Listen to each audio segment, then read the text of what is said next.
Okay, so let's go. These are the things I want to talk about. Perspective, focal point, and vanishing point, two very different things. Focal point is where you want the interest and you want people to actually look. Vanishing point is the point at which it goes to the horizon line and there is no perceivable thing. It just vanishes. Do most paintings go to the vanishing point? Maybe some landscapes, but I'm not showing you any landscapes. So it's always cut off. It's cut off by the edge of the room or the side of the wall. And we'll talk about that. Okay, three things that are important. Foreground, middle ground, background. You can put your piece of work and the main focal point in the foreground. See it right away. You could put it in the middle ground. Or you can engineer a way that where's the focal point? It's the background, which makes it even more interesting. Okay, we're going to talk about light and shadow, and we're going to talk about reflections. All right, I'm going. Okay, the first one I did, even though I painted a lot of things and a lot of flowers, I was always enamored with painting people. And so one of the first long workshops I took was with Mary White. And we worked on doing people. And I learned a tremendous amount from her. The other person that I took a course from was Dylan Pierce. Now, he does a lot of people also, but what was interesting to me was what amount of water do you put on your paper? And how do you put the paint on the paper? Because you could put paint on the paper and then say, oh, geez, I'm going to put just a little more dot, and this wide blob comes out. Or you paint a bunch of little things and they're just chalky and they just don't do anything. Then you add water and you've got a mess. So he was wonderful with talking about paper, paint, the amount of paint, the amount of water. I mean, there's a whole thing with his Bukvik, and he does all the things with, it should be like cream, it should be like tea, it should be like everything. But he actually did it and showed us how to do it. Okay, so what you're looking in front of you is my granddaughter, who now is in high school. And that was the photograph that I actually worked from. Now, it's kind of got a lot of things going on there. She was drawing cars and trucks at about 5 years old for her brother, who's behind. He's about 2 at the time. So what I did was I decided that I needed to, first of all, get rid of him, and second, to put an angle so that there was some depth that goes in the background. So what you see in the schematic is the actual lines that go back. Now, they run off the page because the vanishing point would be a lot farther away. But you can see, just by the way it looks, that you get a little bit of perspective in there and a little bit of depth. You can see the shadow. There's about 3 colors and a little bit of salt sprayed in there to create the actual background of the pavement and her leaning forward. Okay, next one. Okay, now I need one change. Okay, so here's the grandson. You can't do one without the other. There were only 2 of them at the time. So he was just enamored with cars, trucks, and lining them up. So this was in his kitchen, the hallway. Kitchen's behind there. Mary White influence, because I took the class when I did this, and she looked at it. Some of the things were removed, like the big slide that's off in the corner, left the actual toy though. And you can see the perspective again is not that big, it's minimal. You're putting it back and it's going off the panel again of the paper, and it's going to the end. It's cut off by the wall in the back, but if I went continually, it goes off the paper. My big interest and things I did was the floor, because it's layers of different colors glazing it. Okay, next. Okay, Well, you know, I went from the kids to my husband. So I started working with different colors. And this is pretty much orange and blue, as you can see, a complementary set of colors. Oh, wait, I have to go back.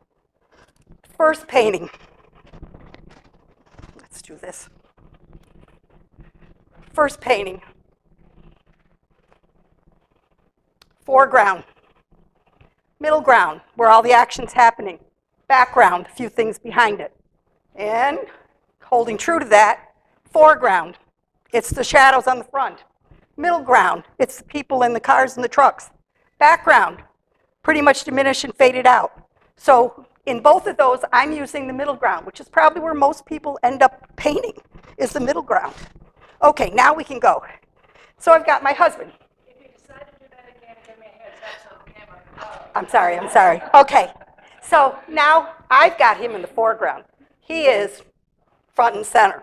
And the perspective goes back, and you can tell just by looking at the lines without me drawing them for you, the lines go from the right, from the left, go back. The scene is behind him, little reflections on the window. He's kind of a reflection on the window. And the two smaller ones, how did you do that? Well, let's see. First one, I just did a very soft set of watercolors. And then the second one, I started actually applying the darker colors that I was going to put on it.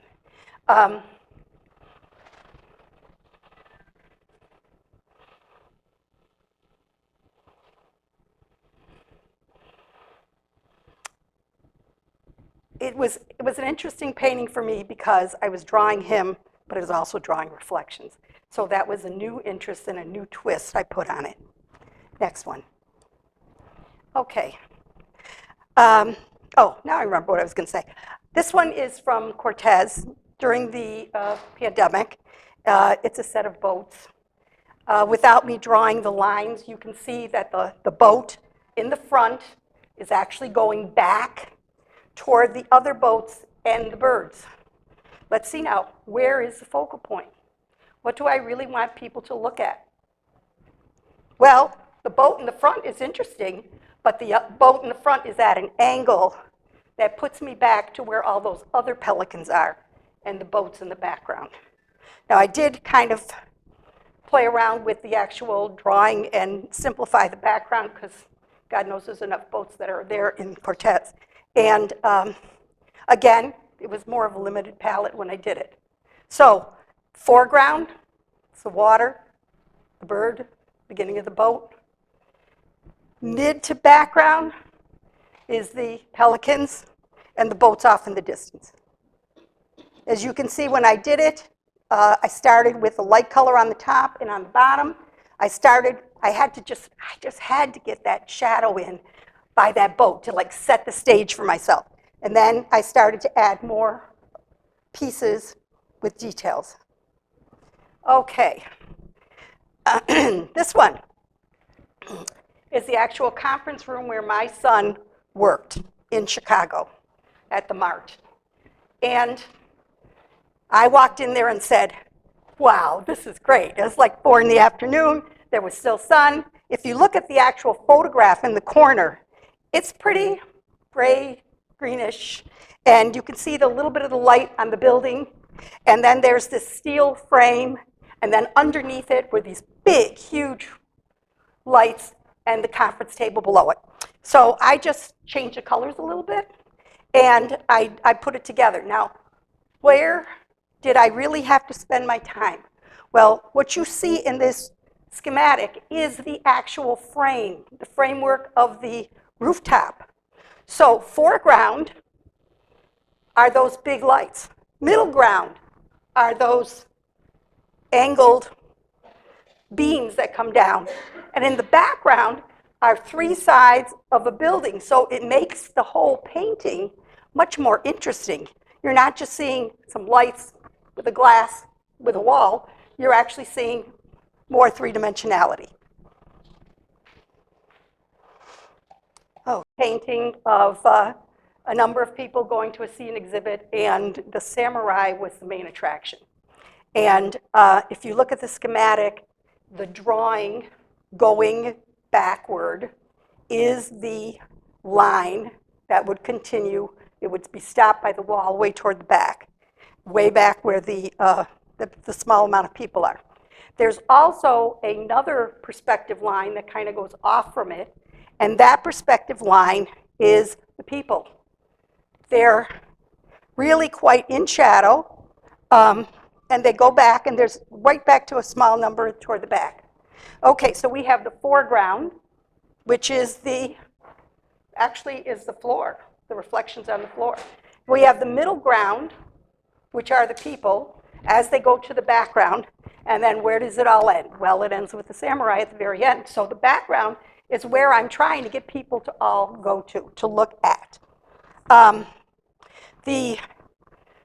The actual photograph that's in the corner, people were fairly dark, but when I painted it, I actually painted her in white, and I painted him in light blue and medium blue, and then all I did was add some darker colors to it, trying to keep a little bit of that whiteness so that it wasn't like she was just a cutout block of black, and he was a cutout block of navy blue, and we just kept it going.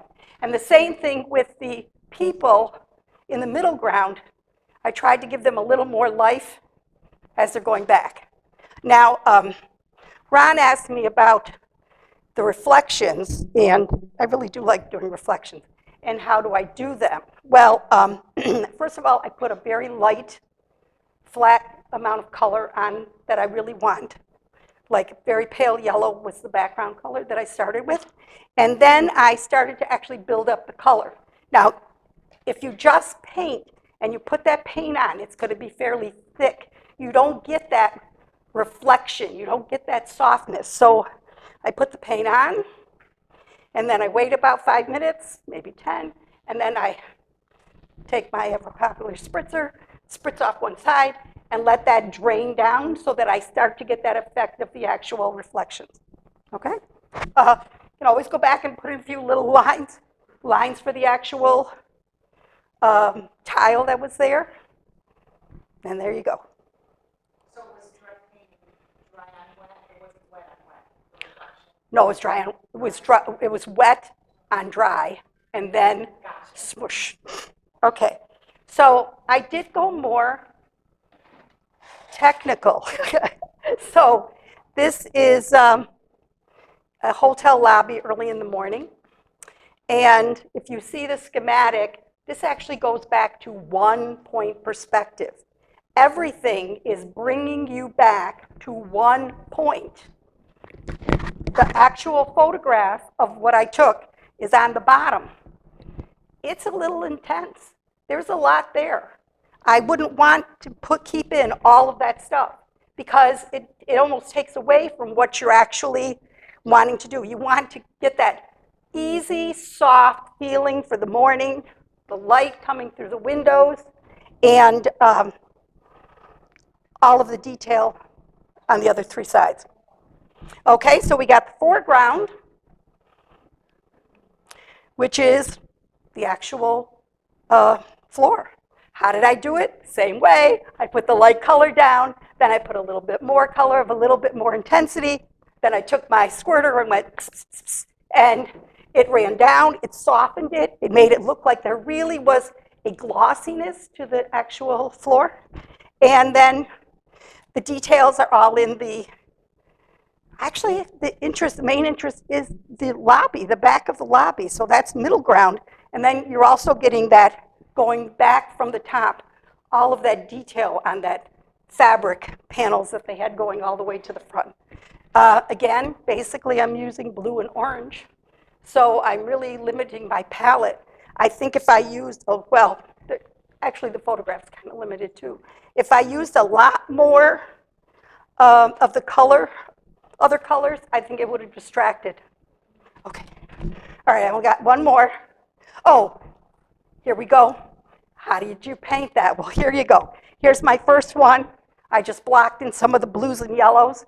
I really got interested in that background right away, nailed that pretty much and just left it.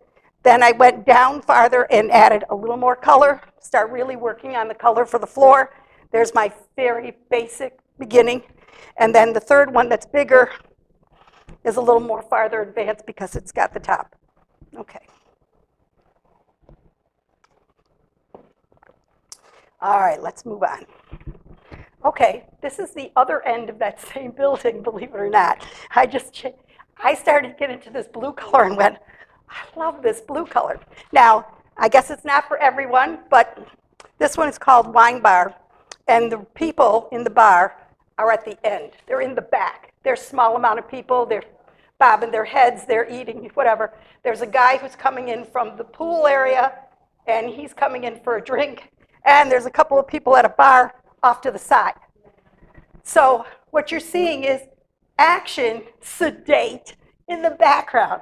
So the foreground is that really mirrored kind of flooring that's there. And again, how did I do it? Well, I started with the very faint blue on the floor.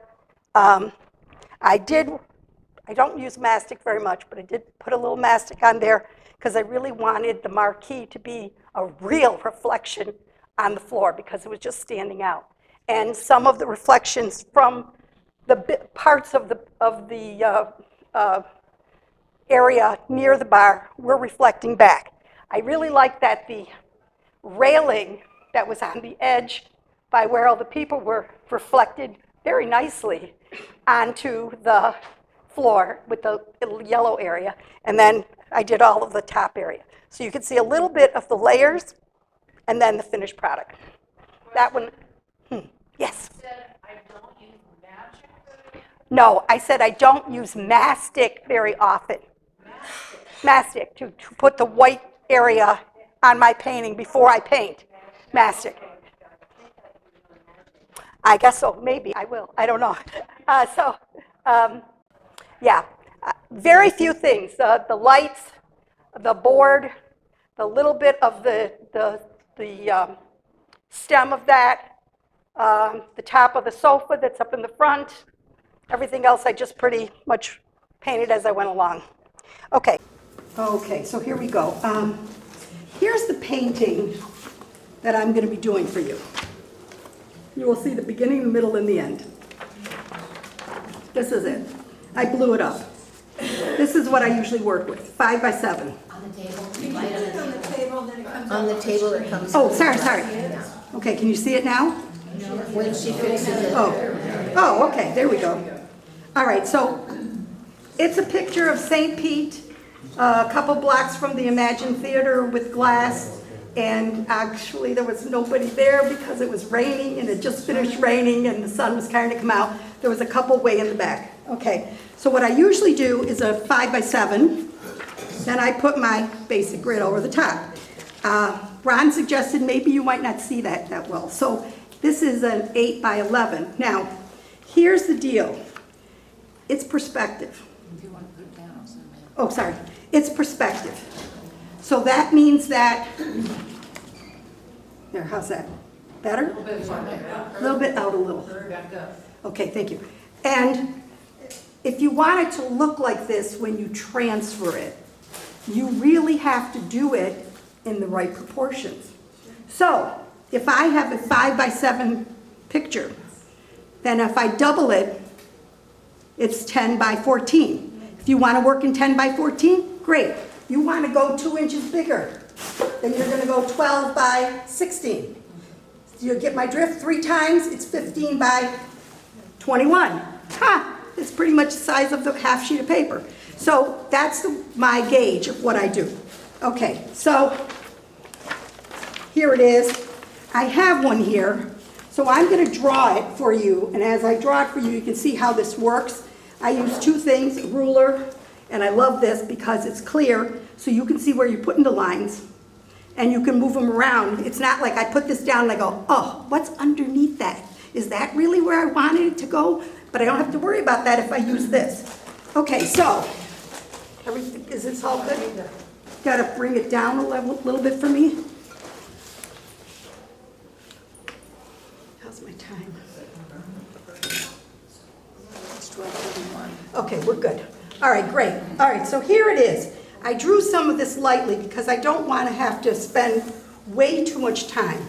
But I want to show you. So you can see this when it's black and dark. So this will not be painted on, but it will be drawn on. I draw these lines. Now let me tell you how I get these lines. I take the halfway point horizontally, that's my center line. I take the halfway point vertically, I take the halfway point horizontally. Then I have one big square. I have something in each square. But since this is pretty detailed, I put another halfway point at the top and another halfway point at the bottom. So what I have is I'm looking at 1, 2, 3, 4, 5, 6, 7, 8 sections to this painting. Makes it a whole lot easier because you're just looking at one little spot. Okay, now, perspective is not easy. And I'm not really doing super perspective. I'm not calculating and drawing back. I'm creating the illusion of perspective on a 2D surface. So how do I get that so that it actually looks like it works? Well, I take my picture, and here is this section right here. Take this. Okay, I'm only looking at this section, this little bit of this. Can you see it without a reflection? Because I'm really getting reflections a lot. Should I turn the lights down a little? Yeah, that'd be good. I think so. I can still see. Do I need to adjust it? That's okay. No, this is pretty good. Just down a little bit, because I have this on acetate, which is kind of a problem. Okay, so here's a little section I'm really working with. So where exactly do I want this to go? Well, what I want to do is I want to take, let's see, this from here to here, this is about a quarter down that paper. So that's where I'm going to put this line, or a dot. Where am I going? I'm going down here, which is about a quarter in from the main line. So I'm going to put that about here. So now when I draw my line, with pretty much no problem, that's where that is. That's the angle I'm creating, okay? Now, if I take this down, because I wouldn't have this here, and I look down, okay, I'm going to have right here a little triangle. That's it. I'm going to continue this line all the way down here. That's going to be halfway. It's halfway down here, halfway to the next section. So if I draw that, there it is. I've got that angle down. Now it's easier to draw some of the other lines because I know there's another small line here after analyzing this quite well. So there I am. So that's the beginning of the roof line. It didn't take me that long to do it, and I didn't have that much trouble doing it. I just had to look at the edge of the paper and where it is next to that line. Okay, so let's take the next one. Here we are, right here. That's right at the line. That's right where it is. And this protrudes over the edge. And then it goes at an angle down, okay? And that's about a third this time across. So let's take it. Oh, well, let's see. It isn't quite... Yeah. Here, it comes a little bit off here on this side. So I'll draw that. And I'll draw the next line that's next to it, because it's pretty easy. Okay, so that's my next line that's going to be a part of where that actually is. I have an angled line here. I know it starts here, and it's going to have stuff here. It's going to have that little angled line because it's like a little filigree. And then, but it's going to go back down. Now, where am I going with this? Well, I'm going back down here, not quite to the edge, but I am about a quarter of the way in. So if I go and draw that,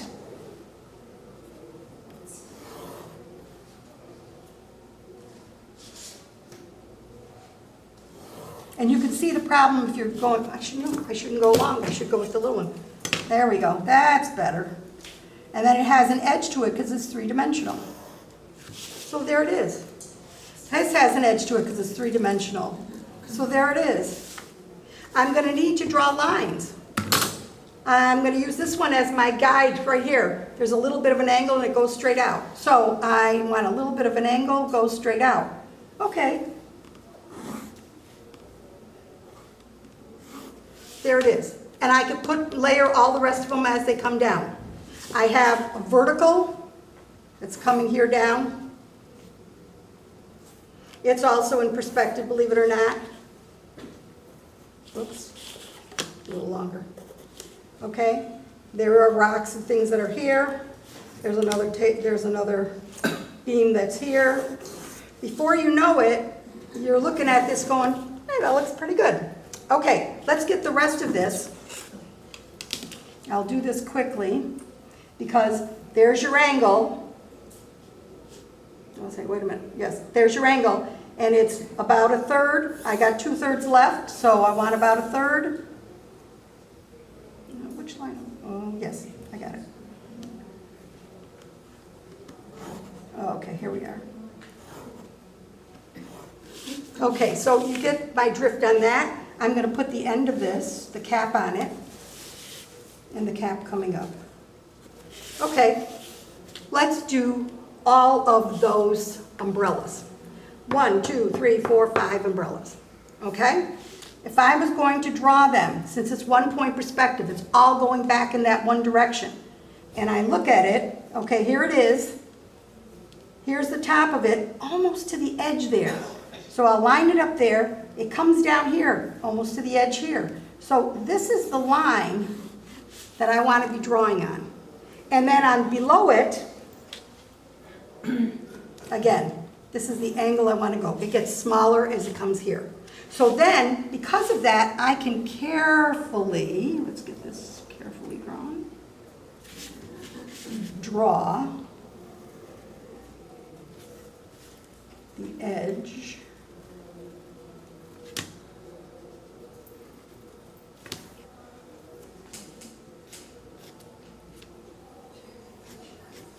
there it is. My next one, it's in perspective. It's going back as well. Here it comes. Drawn for you. The next one, again, a little bit of distance, perspective, drawn. And then you gotta have the bottom edge of it. So here's the bottom edge of it. How's my time?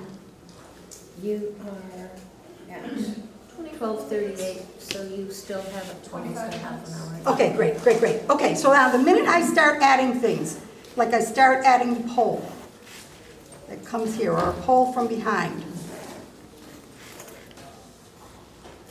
or I start adding the palm trees that come here, come up.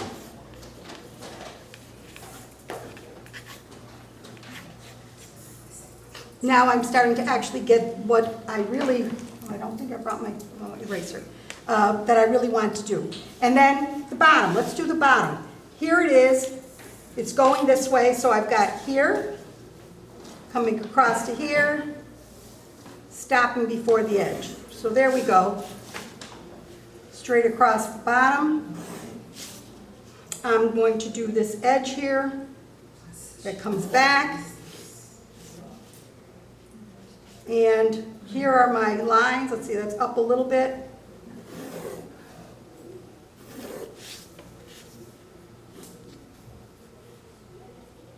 This is near the bottom. And I'm just sort of gauging. It's kind of like an aid that helps me out to get through all of the different parts of it. The actual table, and then the stools, they're easy. Just throw them in there. All right, now, there were literally no people in here. And I want to put people in here, and I did put people in there. Because this is it with the people, okay? I drew it a while ago, and I painted it a while ago, okay? And so I need those people. Okay, so I keep lots of drawings of things. I do drawings of people, I do photos of people, and I got to decide how big do I want those people. It's like, how big do I want this sheet of paper? So here's a person. I wanted 2 people.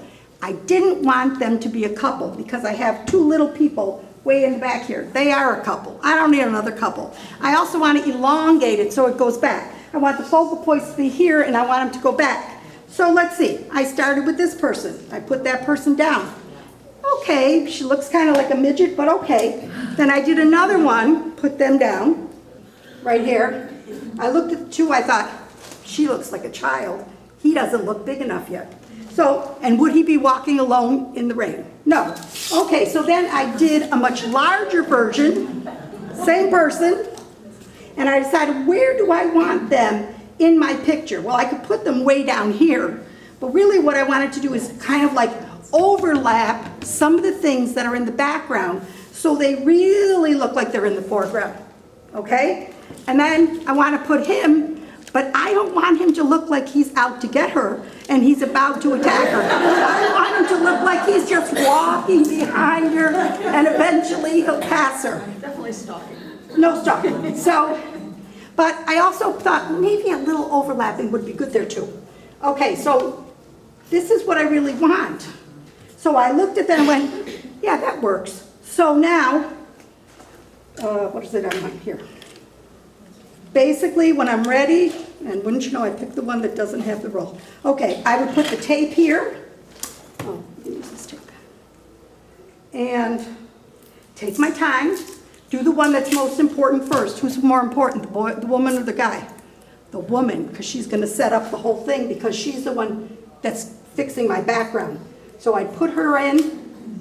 I'd take my, something I can't find. Here we are. I take this, bring it underneath, and just draw her in. Once she's drawn in, and you can do that with anything. You want a building, you want to put some flowers, you want to put a cart, you want to do a bicycle in front. Before you go and you draw that, see if it actually works, especially if you're setting it up with the background. Okay, so she's done. Then I can take him and I can put him in and do the very same thing. Draw him in. Now I'm set. Now, there is one difference between this and this. And oh, sorry. There's a big difference. Oh, I can do that. There's a big difference between this and this a little bit because I added an extra 1.5 inches on the bottom. Because I didn't want him to look like he was falling. You know, you're looking down and it kind of falls off the painting. You don't want that. So I brought him up just a little bit. Now, what was I going to say? Once I'm set with that, then I can go on to the painting. So here's my schematic of what I'm doing. Here's all the drawing that's ready to go. Finish it up, do whatever you want with it. I draw very light. I tend to draw on this. I don't like to transfer it and draw it. You sort of lose something in the process. Okay, so this is done. Now, let's go to the painting. I have already put some color on the bottom of this painting. And the reason is because I want to possibly add another layer on it, and I wouldn't have been able to do it if I got everything wet. So, please, when you do a painting, give it an atmosphere. Give it a color sense, which means plan your colors. I know I have a lot of colors here, but that doesn't mean I'm going to use all those colors. I want to use enough to give the feeling. I wanted to give the feeling of this brick is redder and more orange because it's wet. This is duller because it's inside, it's where it's covered over. Back here, you're starting to get the light. Oh, I'm sorry. Back here, you're starting to get the light coming through because that's where the sun is starting to come out. You don't see it right away in the front, but you do see it in the back. Okay, so let's move this on. So I'll put this down and be good. Here's my color palette. Cobalt blue, cerulean blue, maroon perylene, brown madder, brown umber violet, like that color very much. Yellow azo yellow and yellow ochre, sap green. Okay, so I have a color palette. These are all going to work together. That's what I want to do. What do I use? Let's see. Winsor Newton, M. Graham, some Holbein. It's not as good as it used to be. It's a lot worse now. Brushes. These are all the brushes I use for this painting. So I have some black velvet. I have a utility brush. Oh, a utility brush that's a Simply Simon. I tend to raise it up. Because I'm seeing this and I figure people can't see me over it. Okay, so we got black velvet. We have my Simply Simon, which is a basic just moving brush. And I like these a lot. They are Raphael soft ones, and I'm going to use them today to put in the block of color at the top. And then I also use low Cornell, and I have a number of those brushes. They don't make low Cornell anymore, but that goes to tell you how old I am too, okay? So there we go. King Art makes them. Huh? King Art makes them. King Art makes them? Okay. Paper, I tend to like 300. I don't care for the little ripplies. I don't want to do a million things to get it not to ripple. So Arches 300 or Fabriano 300. They were a great sale today at the trade show. Bought them both. Okay, so now we're ready. All right, let's Before get you start, do you need this here to Uh, refer to? I might need to, yeah, because I don't have Because I that much. can't see. Oh, you can't see. I'm sorry. That's okay. Then I can't see. Okay. Oh, sorry. Okay, all right, well, let's do this. We'll just go here. Okay, now, I did put a little mastic on this in the few little places that you can see, whoops, that you can see that are truly, really white. Don't put mastic on everything, just put it on where you absolutely really want it. There's actually a set of little lights that go all along this all the way back. I put some on there too, and there's a few lights here. I put nothing on the actual umbrellas. I can blend the color. I don't need to have to butt up against mastic. Now, a lot of people use a lot of things. They use sticks, they use brushes, they use scrap brushes. This is what I use, and I like it. It's 3 sizes. There are 3 brushes, and they're a water set that you would use to actually take with you. But the big thing is that I like about them is they have a little bit stiffer bristle to them. So whether it's small, medium, or large, which gives me 3 different things to work with, I can soak this up a little bit, add the water, and I can get that bigger line, thinner line, medium line. And then when I'm done, I can wash this off, and look, I've had these for 2 years. They look pretty good. They're pretty much keeping their point. They're keeping their structure. I could take, not a velvet, but I could take a brush, say, this size or smaller and try it, but it's soft. It doesn't really put that mastic down the same way. So this is what I use. Where did I get it? I think I got it at Hobby Lobby on sale. Excuse me, we're having a hard time seeing. Can you? I'm gonna put it down to the thing when she stops talking. Well, right now we're getting. I don't know what you're looking at. I feel bad.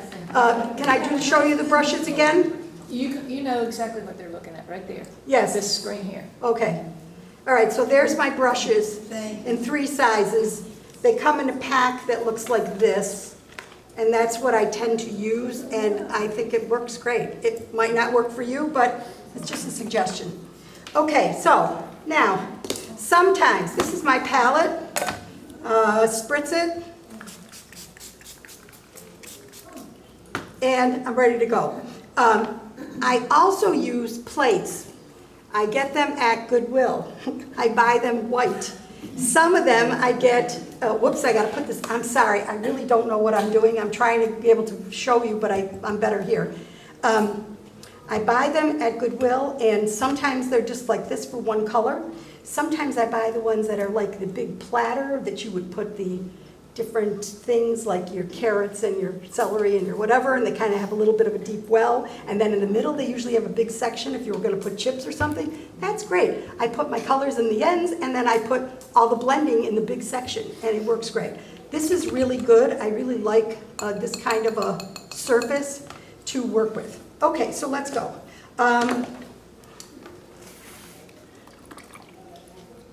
Okay, so there's wet on wet, there's wet on dry, there's dry on dry. I'm going to start with wet on wet.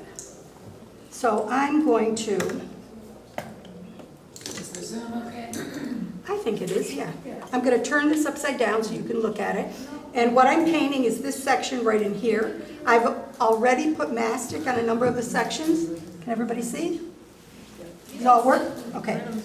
All right, good. So I'm going to put, now with this light, I'm having trouble a little bit seeing. You want the overhead back on? Could use my glasses. Yeah, probably.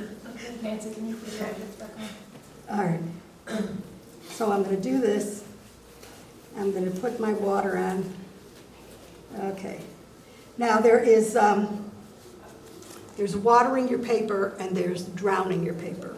don't drown your paper or you're gonna have a C when you get done. What you wanna do is just put enough water so that when you do put the paint on, it's actually going to hold up. Now, a lot of you, I don't know, might paint and you're painting something. I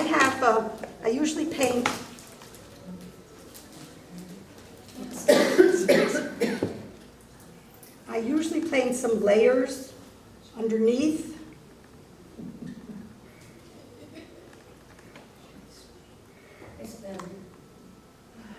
Is that good enough for you?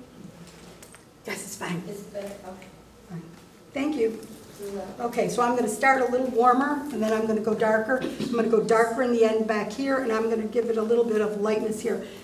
Otherwise, this looks like a block of a dark color. I don't want it to be a block of a dark color. I want to have some little bit of variation. So, oh, that's a little too. Painting upside down, so she's painting the shapes. Now you can start to see my, Do you want to start answering some questions while you're painting so that? give me about 5 minutes. Okay. Okay, so here we go, and I'm going to do another little bit here, and I'm going to put color here as well. Now, I have the lines that I drew originally, so you can see those lines are showing up. And pretty dark here, so I could probably go a little darker. And I'm varying my color a little bit, so I have that darker look, a little more red on one side. I'm a little lighter on the other. I'm interested in the shape pretty much. Okay, and I'm going to put a little more dark color right in here. And you can play around with it a little bit. I can't play around with it a lot, but you can play around with it a little bit. Try not to spend your time into the point where you're scrubbing it. That would not be good. Okay. All right, now, so there's my first coat. I want you to look at the actual, I can't do that again, sorry. You can hold it up that way. I just- That's all right, I'll just do this. I want you to look at the actual painting because this is a conundrum if you don't kind of plan it. You want the interest to be in one spot. So I took and added 1.5 inches here because I wanted the bottom to be from here all the way back to here someplace. So when I go to measure this, I have about 9 inches. For the roof line, I want the roof line to be important in there, but I don't want to make it so big that it's fighting with everything on the bottom because don't forget, my focal point are these people that are on the bottom. So when I measure this, it's about 6.5 inches. So that works for me. That actually does what I want it to do. Okay, so we'll get rid of this brush. I'm going to let that dry. The base is going to dry a little bit, and then I have to put my hands here first. So I'm going now to my 12-inch, the black velvet. Love this brush. And You got 10 minutes for me. okay, that works. My husband said I'd be cutting it too short, but nah, not really. I can do this. Okay, so I'm going to take and use 2 colors. I'm going to use some cobalt blue, and I'm going to use a little bit of this aqua color. Check it out. A little too blue. Okay. I want it to be light. I can always add another layer if I need to. Some people say, oh, just do it once and you're done. I glaze, so, okay. So what I want to do is I want to put some blue here. I want to bring that in. I want that blue to come down a little bit. I want a little bit of a sheen here. And I want to put a little bit there. Okay, now that doesn't look too wonderful because I've just put that color down. But now I'm going to take my brush, I'm going to wipe it off, and I'm going to go back in because I want to soften the edge, soften the section that's here,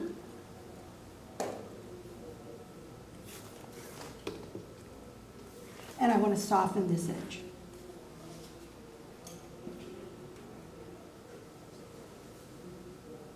So doing that has actually given me much more of a feel for the way that would look. Okay, same thing with the next one.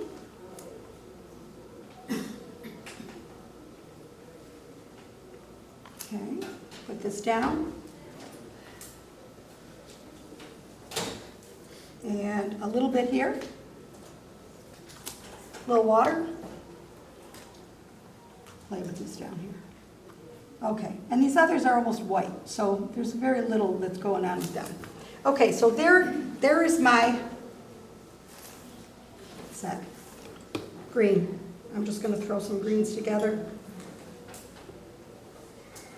Yellow, more green. Okay, so we got the palm here, so let's throw that in.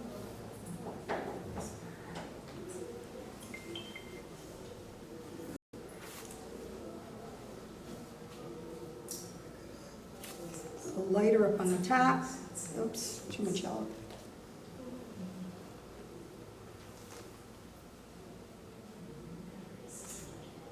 I hope you've all been having a wonderful time at the convention. Oh, yeah. And that you found a lot of things that you can go back home and work on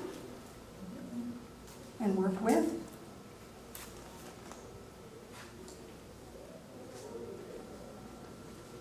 And you'll enjoy the recordings. And you will enjoy it. Yeah, I'm sure they will. I enjoy their recordings. I like watching them, maybe sometimes multiple times.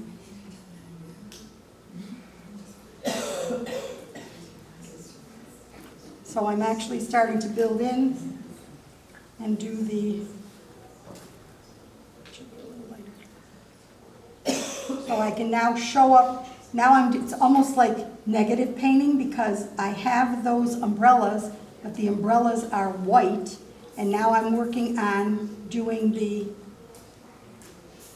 outside of where the umbrellas are, and I'm putting in, more green, I'm putting in more of the color.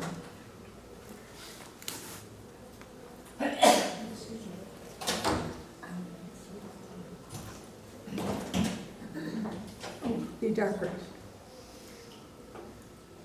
Yes. And then you probably would go back over it and do something else. Okay, now, I did not talk that much when I was doing the drawing about these buildings.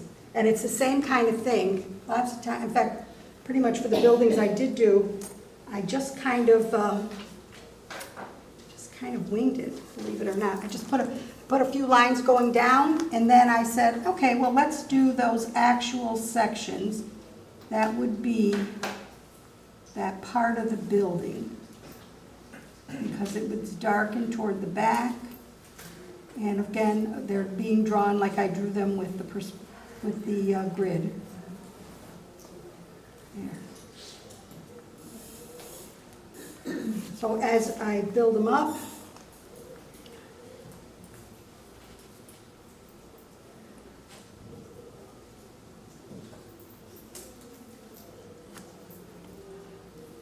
go around this stop sign. Did you want to take some questions then? Yes, I would love to take some questions. Okay, I'm going to start painting the pants. You just keep asking questions. Repeat the question when. Okay, I will, definitely. Yes, anybody? Well, yeah, I will. Okay, I mean, I don't have a question, it's just, I was your assistant, so I should be, oh, okay. but you can, because you've got a loud voice, so do it. And I'm tired anyway. Okay. It's been a long convention, huh? It's been a long one. Does anyone have any questions? Do you ever decide that there's a scene that's too complicated? Because I look at some of these lobbies and stuff, it's like, I would never attempt to do that. Actually, no. What I do is I keep looking at it and say, now how would I do that? And how could I actually make that work? Maybe I'll get to one eventually that I say, wait a minute, this is too much. But if I can get the lines, an easy way to do it too is take a piece of acetate, like this one, take whatever picture it is you want to do, make a copy of it, okay? Whether it's 5x7, it's 8x11, whatever. And then just do the lines that you would need to do the painting. And then look at it, because if you cut away all the other stuff that's in the picture and you're just looking at the lines that work, the line I would need for this, the line I would need for this, the straight line coming across here. These tables look hard, but if you realize I'm just going down a little bit to draw a horizontal line and then an angle right to that midpoint, it's not so hard. So then I'm drawing 3 more tables that go horizontally across. Table here, 1, 2, 3 tables there. It ends just above this other line. So I guess the answer is maybe. All right, any other questions? We're going to be seeing a lot of churches, temples, Coming things- forward? Yeah, well, in November, we're taking a real long trip. Oh. Anyway, we have the arches in the cathedrals, in Yes. the, temples and so forth. I didn't see much in the way of that. How would you handle that? Okay, the question was, in temples, churches, and other places, there are a lot of curved lines rather than straight lines. And what I would do is I would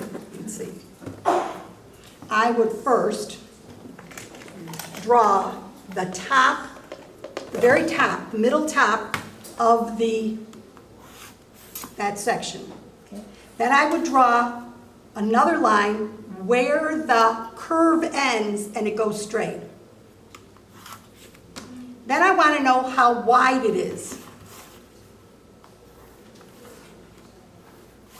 Okay, so this is what I have, parallelogram. My husband, math teacher, would agree with that. And then all I'm going to do is this curve. But in perspective, if you're seeing it, when you're looking down the center aisle of a church, say a cathedral, and they are coming at you and they're getting coming bigger. like this. So in perspective, are you still going to take that Well, approach? I would draw my basic grid first, and I would set up in block form, because I can have an oval, but it can also be, for most people, especially in homes now, it's just a straight edge. I would line those straight edges up. And then, now were you talking more, they come at an angle, or they come straight down, so that I'm actually Say it's a drawing? 1 point perspective, say the Okay. altar at the end is where it's starting, and now or the church windows, or, Okay, so you've got more windows in front of it, is that what you're saying? Or I'm off to saying the they're coming sides? down the sides. Oh, okay, coming so at that, it would still be like this, Right. and like this. And then you would be drawing more arches as they go off to the side. I don't know what your angle would be here, whether it would be smaller or bigger. And it might be getting smaller as it goes to the edges. And then you've got a whole series of them. We're all going back to 1 point perspective.